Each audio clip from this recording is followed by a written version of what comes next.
ভূমিকা যে রাখবে। যে বিভিন্ন জায়গায় হচ্ছে আওয়ামী লীগের অফিস খোলা নিয়ে অভিযোগ আনা হয়েছে এবং এনসিপি যারা নেতাকর্মী বিশেষ করে সার্জিস আলম এবং হান্নান মাসুদ তারা কিন্তু অনেক অভিযোগ করছিলেন যে হচ্ছে বিভিন্ন জায়গায় বিশেষ করে এলাকাগুলোতে তাদের উপর হামলা চালানো হচ্ছে।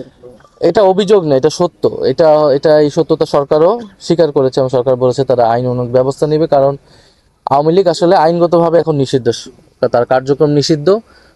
এখন এই নতুন সরকারের সাথে আওয়ামী লীগের কোনো গোপন চুক্তি হয়েছে কিনা এটা আমরা জানি না, কিন্তু কার্যক্রমে এটাই মনে হচ্ছে যে ইলেকশনে ভোটের চুক্তি হোক আর যে কোনো ভাবে হোক, কারণ প্রশাসনের সহযোগিতা ছাড়া এই কার্যক্রম সম্ভব নয়। আমরা আইনের শাসন চাই, খুব স্পষ্ট কথা।